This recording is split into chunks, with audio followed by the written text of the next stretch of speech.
আমার শিকার ধরতেই দিল না। আরে কি ব্যাপার বন্ধু, কি হয়েছে তোমার? আরে কি হলো বন্ধু, কি হয়েছে? আরে কি হয়েছে বন্ধু, বলবে তো? ভালো জিনিস না, ঘোড়ার ডিম। আরে কি হয়েছে? আমি তো পাখি শিকার ধরছিলাম, তোমার কি হয়েছে? ঘোড়ার ডিম ধরেছিলে? ময়না পাখি শিকার ধরছি আমি। ময়না পাখি না, ঘুঘু পাখি মারি ফেলাছো।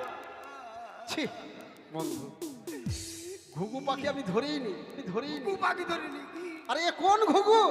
এই জন্য বললাম যে ওটা চালাবার জানেন না, চলো না।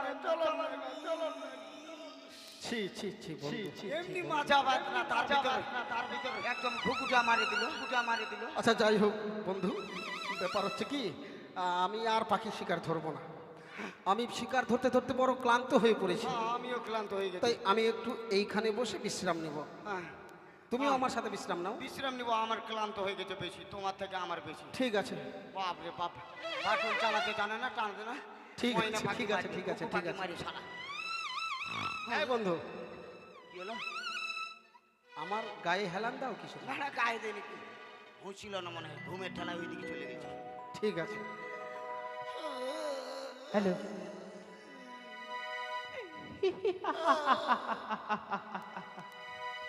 ওই তো চাঁদ পুত্র লক্ষ্মীন্দর যারা নিদ্রায় নিদ্রিত হয়েছে, তাই তো আমার পুজো প্রচারের জন্য ঘরে ঘরে তাদের সঙ্গে বিবাদ লাগাতে হবে।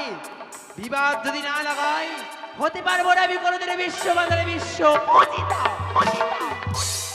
তাই তো লক্ষ্মীন্দরকে আমি স্বপ্ন জাগাবো।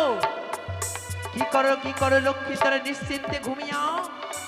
নিশি প্রভাতকালে ছুটে যাও যদি মান সরোবরে। পথে যে সোনার সঙ্গে তোমার দেখা হয়েছিল, সেই সোনা আসবে তোমার মামিমার রূপ ধারণ করে। তুমি নিদ্রা ভঙ্গ করে ছুটে যাও সেই মান সরোবরে। সেই সোনা তোমার সঙ্গে দেবে বিমানিঙ্গন।